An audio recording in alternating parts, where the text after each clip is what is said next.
어버이 주일이라는 것만 기억하면 안 돼요. 윗 어른도 연세가 많은 분도 부모님같이 공경하는 걸 성경은 가르치고 있는 거예요. 그리고 40대 이하만 따라서 하시기 바랍니다. 다음에 효도하려면 부모님은 기다려주지 않는다. 다음에 효도하면 되겠지 하고 살다 보면 부모님은 기다려주시지 않아요. 그 사람이 누구냐면 저예요. 제가 서울에 올라와서 열심히 살았어요. 낮에 일하고 저녁에 야간 신학교 다니고 그렇게 열심히 살면 부모님께 효도하는 것이다 그렇게 생각했어요.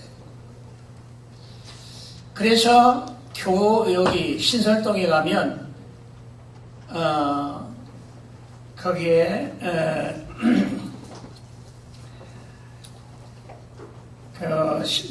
신설동 교회가 있는데 동대문에 거기서 열심히 하다 보니까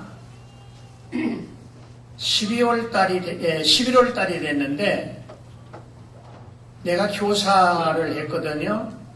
교사를 했는데 전도사로 하도 열심히 한다고 전도사로 임명을 해주더라고요. 얼마나 기분이 좋아요. 인정을 받는다는 게 기분이 그렇게 좋잖아요. 그런데 나는 기뻐서 감사하면서 그러고 있었는데 그날 저녁에 고향에서 전화가 왔는데 아버님이 돌아가셨다는 거예요. 내가 일평생 하루 동안에 가장 기쁨을 많이 만끽하고 많이 울었던 적은 그날이에요.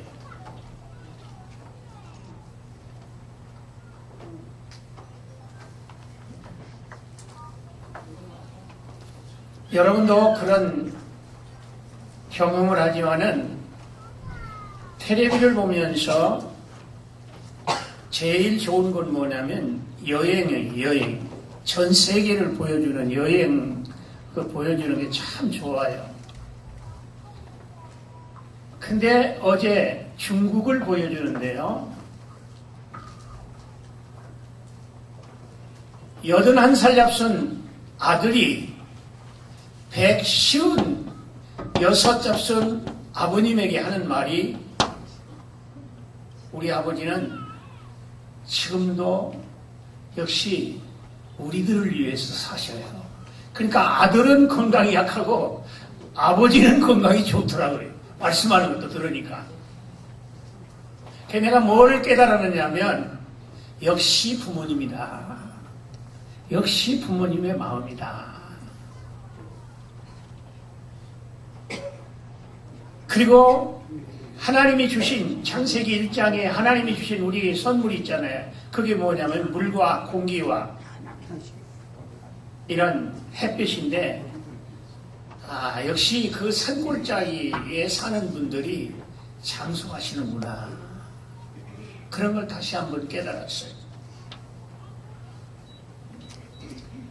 5월은 계절의 왕이라고 그러죠. 실록의 달이라고 그러죠.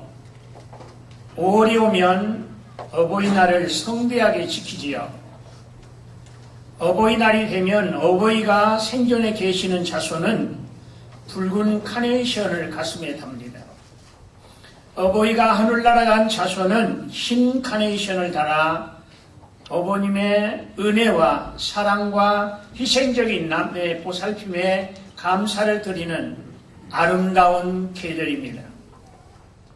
특별히 우리가 사는 요사이 힘들다고 하는데요.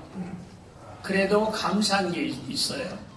하나님이 적당하게 비를 내려주신다는 게 얼마나 감사한지 몰라요. 저는 하루에도 한 번 이상 하나님 좋은 날씨 주시길 기도하는 사람이기 때문에 비를 주시면요 얼마나 감사한지 몰라요. 또 농사를 짓던 사람이니까 이게 크게 연관성이 있는 것 같아요. 우리가 눈을 감고 잠시 생각해 보면 부모님은 순결하시잖아요. 자녀를 사랑하면 변함이 없어요.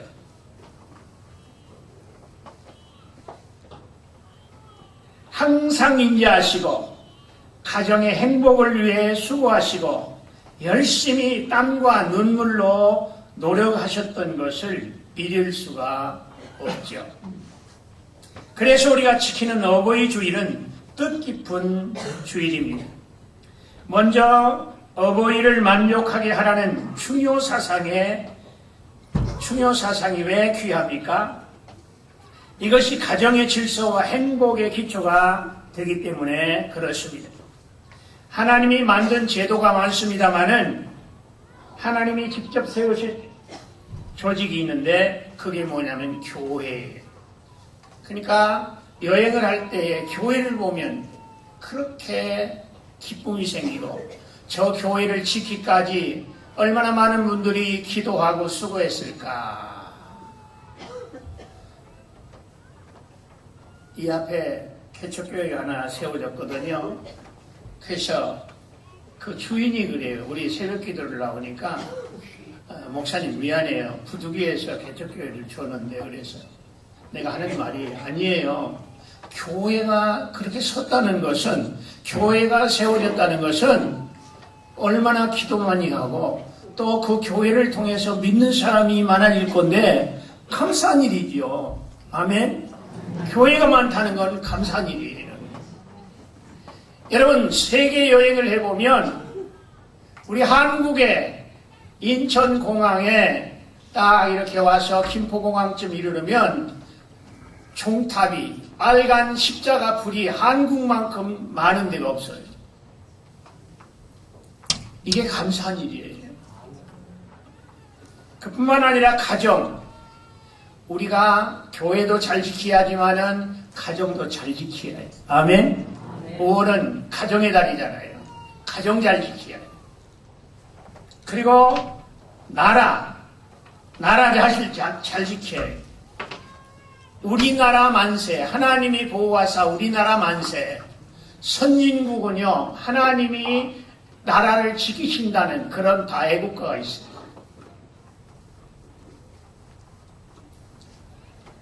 태초에 하나님께서 하나님의 형상대로 사람을 창조하시고 가정을 처음 만드셨어요. 그리고 보시기에 좋았더라, 만족하셨어요.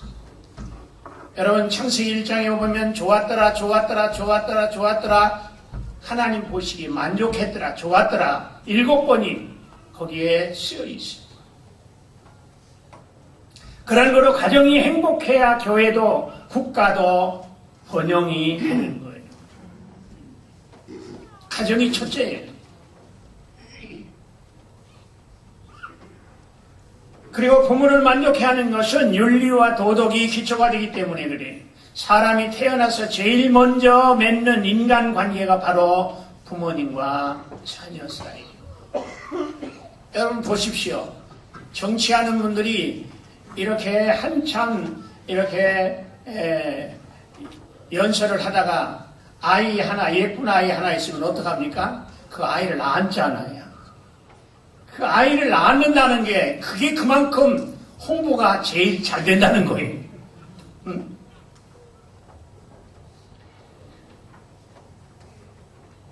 옛날에는요, 집안에 희망이 뭐냐? 아이 우는 소리, 볕 자는 소리, 글 읽는 소리.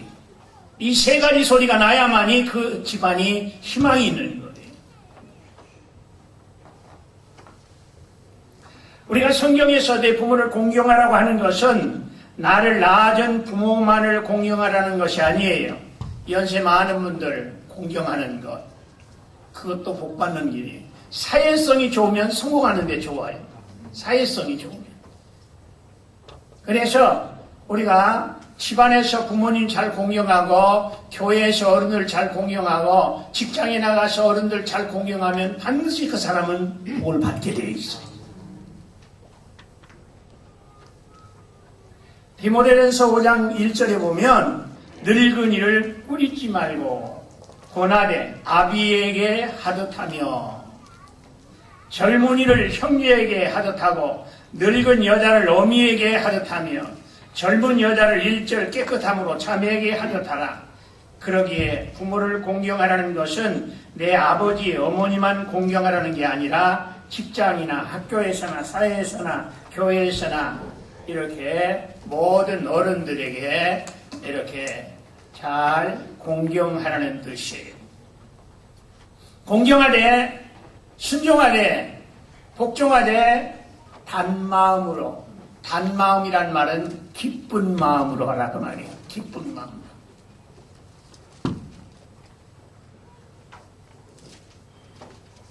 그런데 이 까다로운 사람을 공경할 줄 아는 사람이 진짜 공경할 줄 아는 사람이에요. 말을 타도 아주 다루기가 어려운 말을 다룰 줄 아는 사람이 진짜 말을 다루듯이 까다로운 사람, 까다롭다고 이렇게 거절해버리면 그건 내가 손해보는 일이에요. 그래서 옛말에 충신은 효자의 가문에서 난다 그랬어요. 사랑하시는 성도 여러분, 먼저 부모님을 만족해 하는 자녀가 되어서 하나님께 복을 받아 성공하는 이삭과 같은 사람들이 되기를 주님의 이름으로 축복합니다. 부모 공경이 하나님 공경의 기초예요. 성경은 보이는 부모를 공경하지 않는 자는 보이지 않는 하나님을 공경할 수가 없다 그랬어요. 자녀들이 예수 잘 믿고 신앙생활을 잘하면 부모님은 자동적으로 잘 공경하게 되어 있어요. 1977년 12월 21일 정부로부터 효행상을 받게 된 충남 대덕군 탄동면 외삼리 삼산교회 정태래 집사님이 있었어요. 정 집사님은 고생을 모르고 살았어요. 그런데 결혼을 하고 난 다음에 고생을 많이 하고 살다가 사랑하는 남편마저 교통사고로 세상을 떠나고 말았어요. 그런데다가 시아버지는 중풍병으로 자리에 누워 계시고 정신병자인 시누이가 있었고 3명인 시동생과 3 아들이 있었기에 정 집사는 여자의 힘으로 도무지 감당할 수가 없는 그런 어려움이 있었어요. 그러나 하나님을 믿는 믿음과 사랑과 소망으로 모든 것을 감당할 힘을 얻었어요. 마차를 끌고 농사일을 하고 남의 집일을 하면서 가정을 위해서 돈이 될 만한 일은 닥치는 대로 했어요. 그러면서도 시아버지를 위한 병간호는 지극정성이었어요. 이런 일을 보고 이웃 사람들은 저 여자가 몇 달이나 견딜까, 얼마 후에는 도망칠 거야 하면서 의심도 조롱도 했지만 정 집사의 하는 일이 변함이 없었어요. 이렇게 되니 모든 사람의 조롱은 칭송으로 변했어요. 그 결과 충청남도에서 인정이 되었고 더 나아가서 정부에서 인정할 효부상을 받기까지 이르렀어요. 정 집사님은 상을 받고 하는 말이 하나님께서 은혜를 주셔서 한 것뿐이라고 하나님께 영광을 돌리는 참으로 아름다운 예수님의 제자의 삶을 세상 사람들에게 보여주었어요. 우리가 부모를 어떻게 공경해야 합니까? 존경심을 가지고 공경해야 해요. 부모님은 우리에게 하나님과 함께 생명을 전달해 주신 분이에요. 부모님 때문에 이 세상에 우리가 태어난 거예요. 한마디로 말해서 은혜 받은 사람은 그런 소리를 않는 거예요. 않지요. 그런데 은혜 안 받은 사람은 지가 속상하면 뭐라고 합니까? 부모님들은 왜 나를 낳았느냐고 그러잖아요. 하나님이 낳게 하셔서 낳은 거지 사람의 마음대로 자녀가 태어나는 게 아니잖아요. 여러분, 지금도 부모의 피가 우리의 혈관 속에서 흘러서 생명을 유지시켜주고 있습니다. 그리고 매일같이 변함없는 사랑으로 우리를 돌보아 주시고 희생하는 분이 부모님이에요. 부모님의 은혜는 저 푸른 하늘보다 높고 저 바다보다 넓고 깊고 저 넓은 대지보다 더 광대한 부모님의 희생과 사랑을 깨닫고 보답하기에 우리가 힘써야 해요. 우리 부모님들은 전쟁과 가난으로 굶주리셨고 헐벗으시면서도 자녀들을 위해서는 끔찍히 사랑하시고 희생하시고 부지런하셨어요. 많은 분들을 임종을 했는데요. 임종은 아닌데도 이제 우리 조백동 집사님 어머님이 가실 날이 얼마 남지 않았다는 걸 본인이 아셨어요. 본인이 아셔가지고 이제 녹음으로 해놓은 거예요. 신앙생활 잘하라는 것, 또 세상 모든 삶의 윤리 이런 좋은 것들을 이렇게 다 그게 얼마나 여유 있는 삶입니까? 처음에는 내가 예배드리러 가니까 나오실 때 굉장히 당황하셨어요. 근데 두 번째 내가 이제 기도원에 좀 모시고 가세요 그랬는데 기도원에 갔다 오신 다음에 날들어 뭐라고 하시느냐 하면 목사님 하늘나라에서 천국에서 봅시다 그래요. 그래서 어떻게 집사님 그렇게 달라지셨습니까? 그랬더니 예수님의 옷자락을 보았다는 거예요. 기도원에 가서. 이게 부모의 마음이에요. 그러기에 부모님의 은혜를 깨닫고 공경하는 것은 먼저 참된 마음으로 존경하고 높이는 마음을 가져야 해요. 혹 어떤 부모들은 그런 부모도 있어요. 윤리적인 면에서 결함이 있는 그런 부모도 있어요. 또한 시대의 희생 제물로서 배우지 못하여서 무식한 부모도 계셔요. 그러나 부모는 어디까지나 부모예요.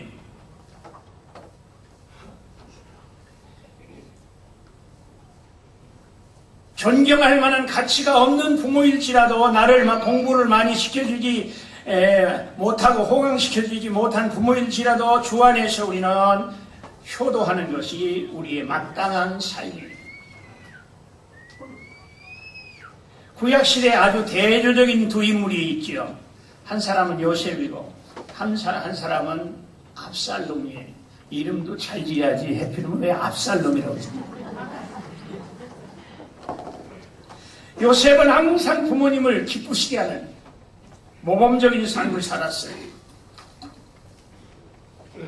그래서 요셉은 나중에 효자가 되잖아요. 나라를 살리잖아요.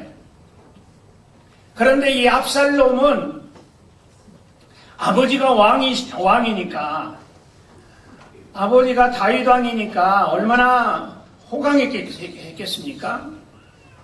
그런데 사람의 욕심이라는 게 말이에요. 아버지 왕자리를 빼앗으려고 하는 게 이 자식놈이에요. 어? 그래가지고 쿠데타를 일으킨 거예요. 쿠데타를 일으켜서 성공도 못하고 상수리 나무 가지에 머리카락이 걸려서 비참하게 최후를 맞았어. 그래서 이제 그것을 진압하기 위해서 부하들이 가서 이제 진압을 했는데 다윗 왕이 내가 죽으면 차라리 좋았을 것을 내 아들이 죽었다고 그냥 얼마나 울어대는지 몰라요. 그러니까 부하들은 이게 얼떨떨한 거예요. 아니 우리가 제대로 왕을 구했는데 도대체 우리는 지금 뭐냐? 우리가 반역자냐? 이게 부모의 마음이에요.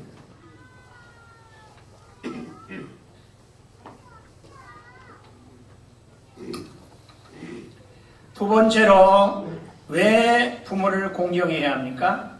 오늘 성경 1절에 보니까 이것이 뭐라고 그랬습니까? 옳다. 옳다. 옳다는 말은 당연하다 그 말이에요. 당연하다. 젊은 사람이 이 사람들에게 인사 열심히 기쁜 마음으로 하는 것, 부모님 잘 공경하는 것, 그 당연한 일이라 그 말이에요. 당연한 일이라.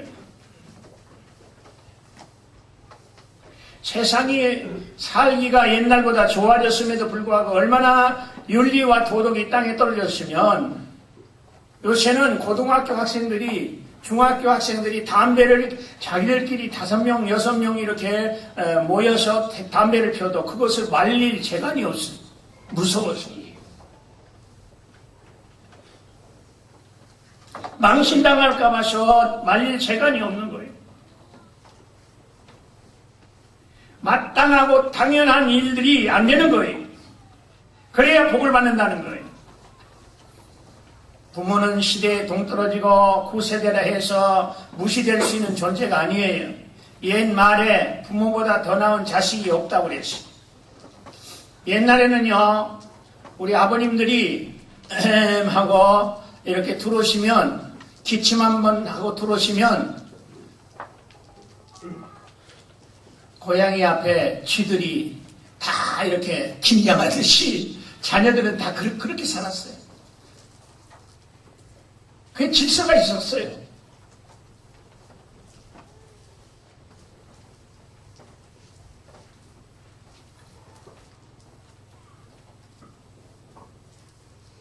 젊은이에게는 아무리 건강이 있고 꿈과 패기가 있어도 경험이 약해요. 과거와 역사와 뿌리가 약해요. 그러나 부모는 힘이 없고 건강과 생활력을 상실했다 해도 삶을 통해서 얻은 경륜과 지혜와 뿌리와 역사가 있어요. 오늘 젊은이들은 왜 이렇게 세상 살기가 힘들고 고달프냐고 한탄을 하지만 우리의 부모들은 낙후된 문명 속에서 몇 배나 더 큰 고통, 고달픔과 피곤한 삶을 다 겪으신 어른들이에요. 아까도 부엌에서 우리 집사님하고 이야기하는데 요새 젊은이들은 집 짓는 일, 이런 막노동 일을 안 한다는 거예요.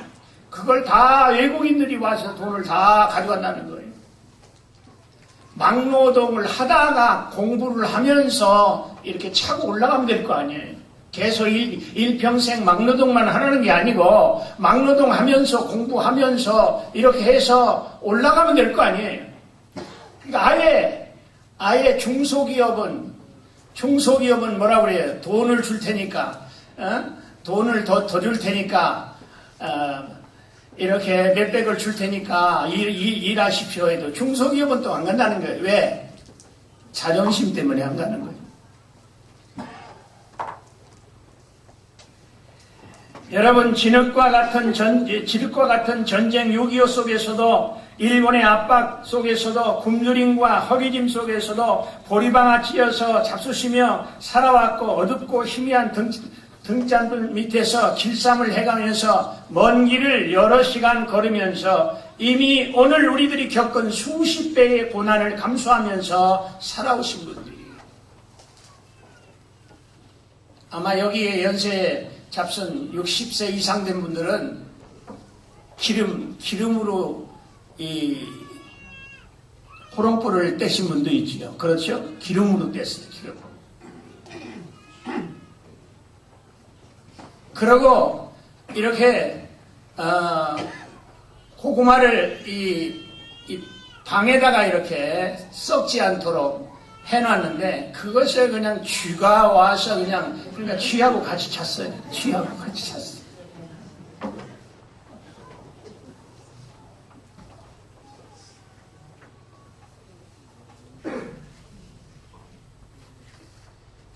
엊그제도 어느 집사님이 요새 사람들은 뭘 일러주면 그걸 가지고 좀 이렇게 자기 것을 만들려고 하지 않고 한다고 하면서 나는 대변을 주물르라고도 주물른다고 하는 이런 차원 높은 삶을 살면서도 그런 말씀을 하는 걸 들어봤어요.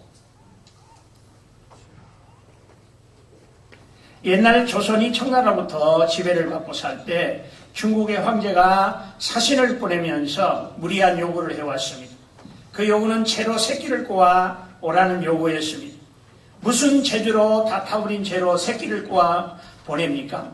그래서 조정에서는 온갖 지혜를 다 짜보았습니다. 그러나 신통한 방법이 나오지 않았습니다. 그래서 채로 새끼를 꼬아오는 사람에게 큰 상을 내리겠다고 전국의 공포에 이르렀습니다. 이때 어느 노인 부모가 자녀에게 그 지혜를 가르쳐 주었습니다. 먼저 새끼를 꼰 다음 그것을 곱게 태우면 되느니라. 알고 보니까 아주 쉬운 거예요.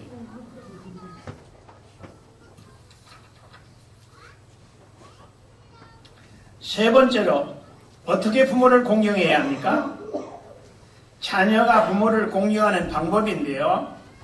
마음을 편안하게 해드려요. 마음을 만족하게 해드려요. 마음이 제일 중요한 거예요. 마음을 편안하게 해드리는 거예요.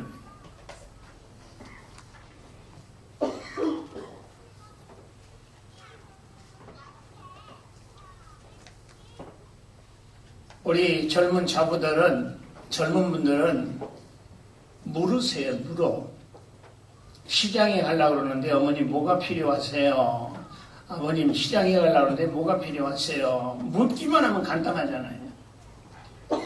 아주 쉬운 방법이에요. 난 지금까지 교회에 모든 일을 할 때에 내가 기도도 하지만은 가장 중요한 것은 물어요, 물어. 94선 노인 목사님한테 묻는다고. 어떨 때는 물으면 내가 묻는 것보다 말씀을 너무 많이 하셔가지고 좀 곤란할 때도 있지만은 그래도 묻는 거예요. 그래도 내가 어버이주일이 되면, 아까도 우리 집사람 오면서 어버이주일이 됐는데 어느 목사님하고 식사 사귀러 가야지 그랬더니 가야지요.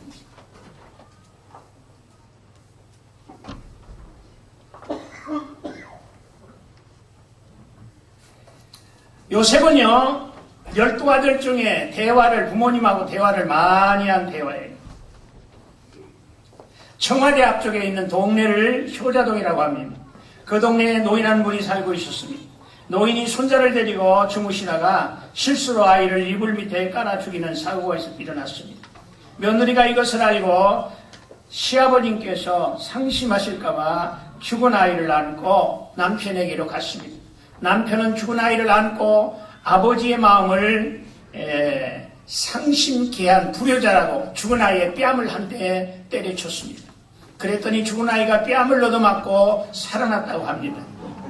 이 소문이 동네에 퍼지면서 이 동네를 효자동이라고 부르게 되었다는 거예요. 효는 마음을 편안하게 해줍니다. 교회에 오면 마음이 편안해야 해요. 집에 들어가면 마음이 편안해야 해요. 특별히 자녀들은 부모님의 마음을 편안하게 해드립니다.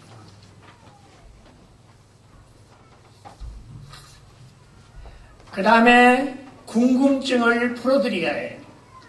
연세가 많으면 귀가 어둡잖아요. 연세가 많으면 눈이 어둡잖아요. 연세가 많으면 모든 게 둔하잖아요. 그러니까 궁금한 게 많아요. 그러니까 궁금한 것을 풀어드려야 해요. 즉 대화를 하면서 풀어드려야 해요. 그리고 주미생활을 할 수 있도록 도와드려야 해요. 그리고 여행할 수 있도록 도와드려야 해요. 그리고 부모님을 무조건 이해하고 받아들여야 해요. 그리고 음식을 잘 해드려야 해요. 건강관리에 신경을 써드려야 해요. 의복도 가벼운 걸 이렇게 잘 해드려야 해요. 그리고 뭐니 해도 뭐가 필요하니까 용돈을 드려야 해요. 용돈을 드려야 해요. 그리고 손톱도 깎아드려야 해요. 신앙생활을 잘할 수 있도록 이렇게 도와드려야 해요. 마지막으로 성경에 이삭, 요셉, 룻 이 세 사람은 다 효자예요. 효녀예요.